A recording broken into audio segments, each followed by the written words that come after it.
Hi viewers, welcome to our channel. ప్రస్తుతం మనతో పాటు సీనియర్ జర్నలిస్ట్ దాము బాలాస్ సార్ ఉన్నారు. వారితో మాట్లాడదాం. నమస్కారం సార్. నమస్తే. సో శ్రీలంకకి కొత్తగా ప్రెసిడెంట్ ఎన్నికయ్యారు. సో ఇప్పుడు ఆయన కమ్యూనిస్ట్ పార్టీకి చెందినవాడు. సో ఇప్పుడు అక్కడ కమ్యూనిస్ట్ ప్రభుత్వం ఏర్పడింది. దీనివల్ల ఇక్కడ మోదీ గారికి అండ్ అతనికి పెద్ద విభేదాలు ఏర్పడే ఛాన్స్ ఉంది. సంబంధాలు కూడా భారత్కు శ్రీలంకకి దెబ్బతినే అవకాశం ఉంది. అతను చైనా వైపు వెళ్ళే ఛాన్స్ ఉంది. సో అందుకే భారత్కి ఇబ్బందులు ఉంటాయని చెప్పేసి అభిప్రాయపడుతున్నారు సార్. మీరేం చెప్తారు సార్ దీని గురించి? ఆల్రెడీ భారత్కి మన పొరుగు దేశాలైన బంగ్లాదేశ్ కావచ్చు, పాకిస్తాన్ కావచ్చు, మయన్మార్ కావచ్చు, నేపాల్ కావచ్చు, ఇలాంటి దేశాలతో కొంత ఇబ్బందులు అయితే పెరిగాయి ఈ మధ్యకాలంలో. బంగ్లాదేశ్తో కూడా మనకి ఇంతకుముందు ఉన్న మిత్ర సంబంధాలు అనేవి చెడిపోయినాయి ఇప్పుడు. సో ఈ కాంటెక్స్ట్లో శ్రీలంకతో కూడా అంత కార్డియల్గా లేదు. ఇప్పుడు ఇంకా కొత్తగా అక్కడ ప్రభుత్వం ఏర్పడింది. ఆ ప్రభుత్వంలో ప్రెసిడెంట్, ఎందుకంటే అక్కడ శ్రీలంకది ఏమంటే unitary multi party semi presidential system ఉంటుంది అన్నమాట. అక్కడ అంటే ప్రెసిడెంట్ ఉంటాడు, బట్ ప్రెసిడెంట్కి ఇవేమి ఉండవు, సర్వాధికారాలు. ప్రధానమంత్రి సలహా తీసుకోవాల్సి ఉంటుంది, పార్లమెంట్ సలహా కూడా తీసుకోవాల్సి ఉంటుంది ముఖ్యమైన విషయాల్లో. అయితే ఈ కాంటెక్స్లో ఇప్పుడు కొత్తగా ఇప్పటి వరకు శ్రీలంకలో రాని కమ్యూనిస్ట్ ప్రభుత్వం, ఫస్ట్ టైం కమ్యూనిస్ట్ ప్రభుత్వం ఏర్పడింది. కమ్యూనిస్టు పార్టీ నాయకుడుగా ఉంటున్న అనోరా కుమార దిశనాయకే, ఆయన ఏకేడి అని పిలుస్తారు అక్కడ. సో ఏకేడి లేదా దిశనాయకే అని సింపుల్గా అంటారు. సో ఈ ఏకేడి అక్కడ ప్రెసిడెంట్ అయ్యాడు. ఆయన కమ్యూనిస్టు మార్క్సిస్ట్ అని చెప్తారు. సో ఇప్పుడు ఆయన అయ్యాడు కాబట్టి, ఆయన మార్క్సిస్ట్ కమ్యూనిస్ట్ కాబట్టి చైనాకి దగ్గరగా ఉంటాడు. ఇండియాతో కొంత కష్టమే ఉంటుంది. చైనా కూడా శ్రీలంకను ఉపయోగించుకొని స్ట్రాటజిక్గా జియో పొలిటికల్ వార్ఫేర్లో చైనా ఇండియాకి వ్యతిరేకంగా శ్రీలంకను వాడుకునే అవకాశాలు ఉన్నాయి అన్న ఒక వార్తలు వస్తున్నాయి. ఈ కాంటెక్స్లో మనం దీన్ని ఎలా అర్థం చేసుకోవాలని చూసినప్పుడు ముందుగా అసలు ఈ దిశనాయకే ఎవరు అనేది తెలుసుకోవాలి, ఎందుకంటే అతను వెరీ ఇంపార్టెంట్ మనకి. సో ఈ అనోర్ కుమార్ దిశనాయకి రాజకీయాల్లో ఎప్పటి నుంచో ఉన్నాడు. అతని పార్టీ పేరు జేవీపీ అంటే జనతా విముక్తి పెరమున అంటారు. జనతా విముక్తి పెరమున అనే పార్టీ ఒకప్పుడు రాడికల్ పార్టీ అన్నమాట. రాడికల్ పార్టీ అంటే సింహళ దేశంలో అది తీవ్రవాద పార్టీగా చెప్పుకోవచ్చు. అంటే తమిళుల మీద దాడులు చేయడం కావచ్చు, తర్వాత ఈవెన్ రాజీవ్ గాంధీతో శ్రీలంకలో ఏర్పడిన దాని ఏమంటారు ఇండో లంక అకార్డ్ అంటారు 1987లో, దాన్ని కూడా వీళ్ళు తీవ్రంగా వ్యతిరేకించారు. అప్పుడు రాజీవ్ గాంధీ తరఫున Indian piece keeping force IPKF శ్రీలంకలో వెళ్తే దాని మీద కూడా స్థావరాల మీద కూడా ఈ జేవీపీ వాళ్ళు దాడులు చేశారు. అటువంటి చరిత్ర ఉన్న పార్టీ జేవీపీ ఏంటంటే కొద్దిగా లెఫ్ట్ వింగ్ పాలిటిక్స్లో ఉంటున్న పార్టీ. దాని లీడర్గా ఇతను 2014 నుంచి దాని లీడర్గా ఉంటున్నాడు. అయితే ఇతను కొంత ప్రాగ్మాటిక్ లీడర్ అని చెప్పాలి. అంటే ప్రాక్టికల్గా సిచ్యువేషన్ ఏంటి అవి చూసుకునే లీడర్ తప్ప గుడ్డిగా మార్క్సిజాన్ని శ్రీలంక అమలు చేయాలనుకునే లీడర్ అయితే కాదు ఆయన. ఆయన 21st సెంచరీ మార్క్సిస్ట్ లీడర్ అని చెబుతారు. సో ఆయన ఇప్పటివరకు 2 ఎన్నికల్లో పోటీ చేస్తే ఫస్ట్లో ఆయనకి 2015లో 4.8% వచ్చింది, 2020లో 3.8% వచ్చింది. అక్కడి నుంచి 2020 నుంచి 24కి ఎంత జంప్ అయ్యాడంటే 42.73% జంప్ అయ్యాడు ఒక్కసారిగా.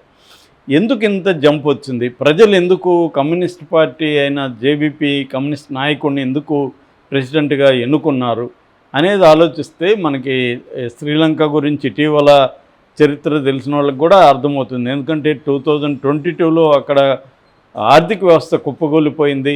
భయంకరమైన ప్రజలంతా తిరుగుబాటు చేసి చివరికి రాజపక్షని తరిమేశారు. దీని నుంచి ఆయన సింగపూర్ పారిపోయాడు. సో తర్వాత ప్రభుత్వం ఏర్పడింది కానీ దానికి పట్టు రాలేదు. ఏదేమైనా మెల్లగా అయితే కోలుకునింది. ఇప్పుడు ఈ కొత్త ప్రభుత్వం వస్తే దేశం బాగుపడుతుంది అన్న ఒక ఆకాంక్ష అయితే ఏర్పడింది ప్రజల్లో. అంటే ఉన్న వ్యవస్థ మీద వ్యతిరేకత తీవ్రంగా వచ్చింది.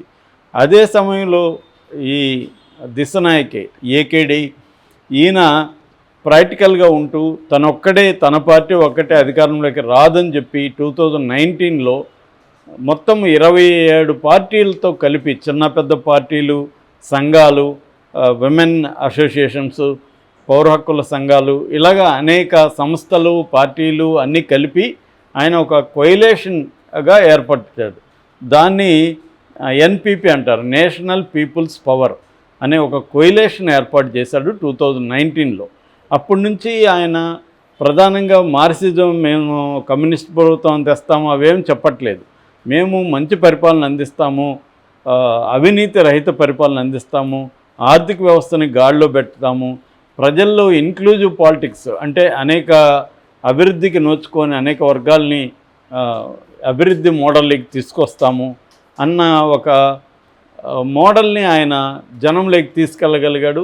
ఇంతమంది కలవగలిగారు కాబట్టి, కొయిలేషన్ కలవగలిగారు కాబట్టి ప్రజల్ని వివిధ రకాలుగా ఆర్గనైజ్ చేయడానికి ఇదంతా ఉపయోగపడింది. అంటే స్త్రీలలో పనిచేయడానికి, విద్యార్థుల్లో పనిచేయడానికి, కార్మికుల్లో, రైతుల్లో, ఇలాగా అన్ని సెక్షన్లో పనిచేయడానికి ఈ 28 పార్టీల కొయిలేషన్ ఉపయోగపడింది అన్నమాట.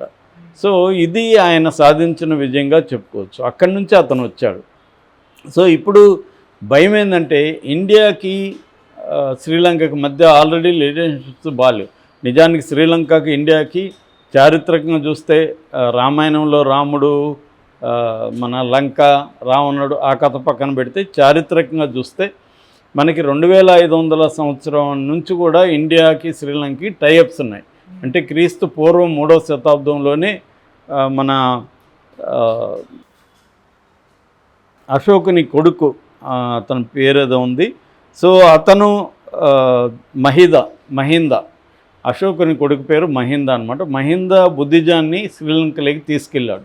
అక్కడి నుంచి అక్కడ బుద్ధిజం అనేది స్ట్రాంగ్ అయింది. అప్పటి నుంచి కూడా మనకు ట్రేడ్ రిలేషన్షిప్స్ కావచ్చు, తర్వాత కల్చరల్ రిలేషన్షిప్స్ కావచ్చు, శ్రీలంకకి మనకి అప్పటి నుంచి ఉంది. తర్వాత మనకి కలోనియల్ పీరియడ్, బ్రిటిష్ వాళ్ళే అక్కడ కూడా పరిపాలించారు. కలోనియల్ పీరియడ్లో ఏం చేశారంటే తమిళ కూలీల్ని ప్లాంటేషన్స్కి ఇక్కడ నుంచి పెద్ద ఎత్తున పట్టుకుపోయారు. అందుకని వీళ్ళు తమిళియన్స్ అక్కడ పెద్ద ఎత్తున శ్రీలంకలో ఉంటారనమాట. సో అట్లా మనకి కలోనియల్ పీరియడ్ ఉంది. పోస్ట్ కలోనియల్ పీరియడ్లో కూడా తమిళియన్స్ అక్కడ బలంగా ఉండడం, ఇండియాలో కూడా ఇండియా శ్రీలంక సంబంధాలు మెరుగుపడడం. మనకు 1964లో కూడా సిరిమావో బండారనాయకే, లాల్ బహదూర్ శాస్త్రి ఒప్పందం జరిగింది. తర్వాత 1974లో సిరిమావో బండారనాయకే, ఇందిరాగాంధీ ఒప్పందం జరిగింది. అలాగా మనకి వ్యాపారం కావచ్చు, కల్చరల్ రిలేషన్షిప్స్ ఇవన్నీ జరుగుతున్నాయి. అన్నిటికంటే ముఖ్యంగా తమిళుల ఇష్యూ శ్రీలంకలో పెద్ద ఎత్తున 83 నుంచి 90 వరకు సివిల్ వార్ శ్రీలంకలో చోటు చేసుకునింది. మనకప్పుడు తెలుసు, ఎల్టి ప్రభాకర్ పేరు తెలియని వాళ్ళు ఎవరు ఉండరు. సో తమిళియన్స్ అక్కడ తిరుగుబాటు చేసి సాయుధం అయ్యి ఎల్టి నాయకత్వంలో వాళ్ళు సపరేట్ రాష్ట్రం ఈలం అంటారు, తమిళ ఈలం కావాలని చెప్పి వాళ్ళు పోరాటం చేశారు.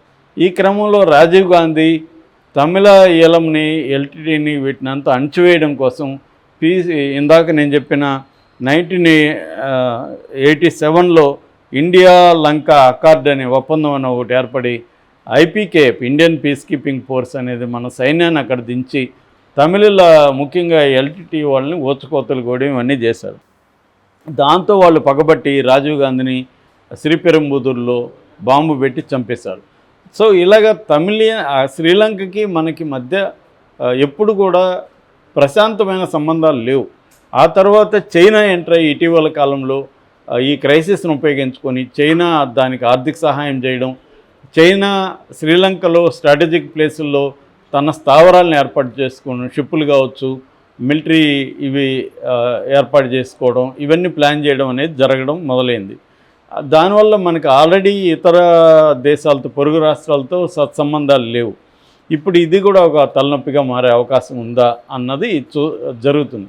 అయితే ఈ ఏకేడి దిశనాయక్ ఎవరైతే ఉన్నారో ఆయన, నేను ఇందాక చెప్పినట్టు ప్రాక్టికల్గా ఉన్నాడు. ఆయన ఓపెన్గా చెప్పాడు, ఇండియాతో మేము మన సంబంధాలే కంటిన్యూ చేస్తాం, మాకు చైనా ఇండియా రెండు ఒకటే, ఏది ఎక్కువ కాదు ఇంకోటి తక్కువ కాదు, ఈ రెండింటి మధ్య మేము శాండ్విచ్ కాదలుచుకోలేదు, మాకు ప్రధానంగా మాకు లక్ష్యం మా దేశాన్ని అభివృద్ధి చేయడం, ఆర్థిక వ్యవస్థను మెరుగుపరచడం, పటిష్టం చేసుకోవడం, అట్లాగే ప్రజలకు సంపదలో సమాన వాటా అందేట్టుగా చూసుకోవడం, ఇరుగు పొరుగుతో మంచిగా ఉండడం అనేది ఆయన అనౌన్స్ చేశాడు. ఆల్రెడీ గతంలో కూడా ఆయన ఇండియా వచ్చిపోయాడు.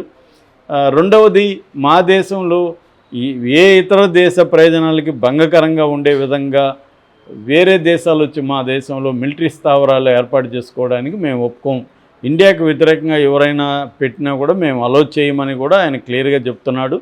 సో ఆయన కమ్యూనిస్ట్ అయినప్పటికీ ప్రాక్టికల్గా ఉంటున్నాడు. రెండోది, శ్రీలంక ఐసోలేటెడ్ దేశంగా ఉండదు.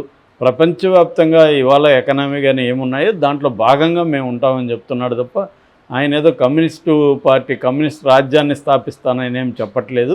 కాకపోతే ప్రజలకు మెరుగైన పరిపాలన, ప్రజాస్వామ్యం, ఆర్థిక వ్యవస్థను మెరుగుపరచడం, ఇరుగు పొరుగు దేశాలతో సత్సంబంధాలు కలిగి ఉండడం, ఇది ఆయన అజెండాగా ప్రకటించాడు. కాబట్టి మన దేశం భయపడాల్సిన అవసరం లేదు. మోడీ ప్రభుత్వం కానీ, జయశంకర్ ఫారెన్ మినిస్టర్ కానీ మ్యాక్సిమం మన ఫారెన్ పాలసీ చూసినప్పుడు